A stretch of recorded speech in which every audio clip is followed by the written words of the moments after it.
मेरी टॉपिक है blood group के बारे में मैं बताना चाहती हूँ, जो कि कक्षा 7 के पाठ जंतुओं एवं पौधों के परिवहन से संबंधित है। और इसके बारे में मैं पेपेट्री के माध्यम से ही और TLM जो बनाया है उसके माध्यम से ही समझाऊंगी।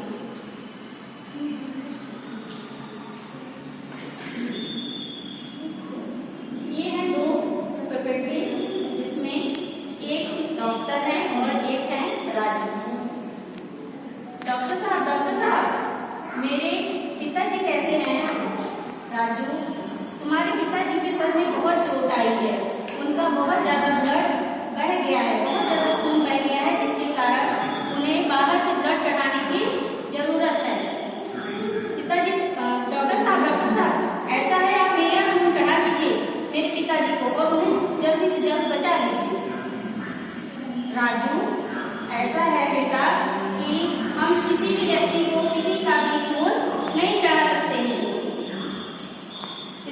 ऐसा क्यों डॉक्टर साहब? मैं तो 18 वर्ष का हो गया हूँ और मैं अपने पिताजी को क्यों नहीं खून दे सकता हूँ? ऐसा है बेटा, चलो मैं आज तुम्हें समझाता हूँ कि किसका ब्लड हम किसको दे सकते हैं और आपका ब्लड हम आपके पिताजी को क्यों नहीं दे सकते हैं। इसके बारे में हम आपको बताने चलते हैं।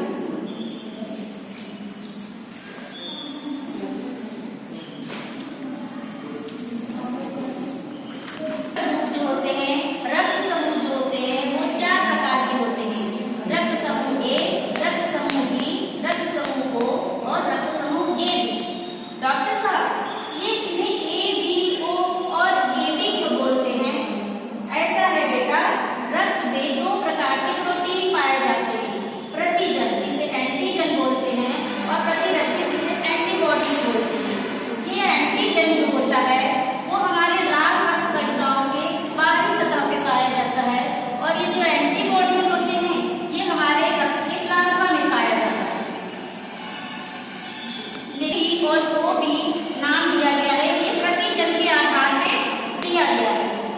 अच्छा, अब समझ में आया डॉक्टर साहब कि खून को A और B और AB नाम क्यों दिया गया है।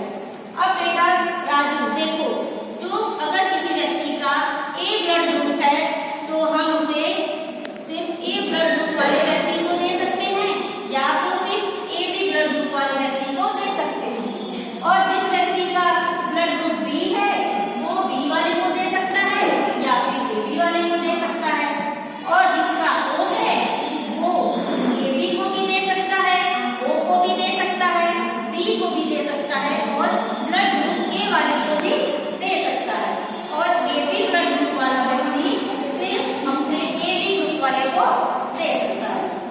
अच्छा, तब तो डॉक्टर साहब हमें अपना ब्लड ग्रुप जांच करवाना होगा, उस आधार पे और पिताजी के ब्लड ग्रुप के आधार पे ही मैं, अगर मेरा ब्लड ग्रुप उनसे मिलेगा तभी मैं दे सकता हूँ। हाँ बेटा, लेकिन इसमें एक बहुत अच्छी बात है, जो ब्लड ग्रुप O होता है वो सभी लोगों को ब्लड दे सकता है। वो ब्लड A वाले को भी दे सकता है खून, B वाले को भी दे सकता है, AB वाले को भी दे सकता है और O वाले को भी दे सकता है। और AB जो है वो सर्वग्राही होता है, वो सभी से ब्लड ले सकता है, A से भी ले सकता है, B से भी ले सकता है, O से भी ले सकता है और AB से भी ले सकता है। तो डॉक्टर साहब, मुझे ये तो समझ में आ गया कि कौन किसको ब्लड दे सकता है। अब ये बताइए, अगर मेरे पिताजी का खून मेरे से नहीं मिला तो फिर मैं किसको कैसे उन्हें ब्लड दिलाऊंगा?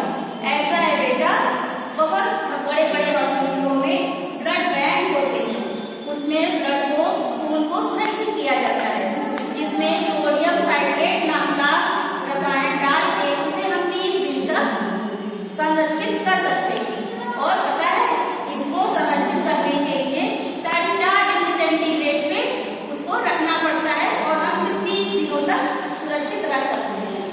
और सबसे बड़ा विश्व का जो सबसे बड़ा ब्लड बैंक है, जिसे हम रेड क्रॉस सोसाइटी के नाम से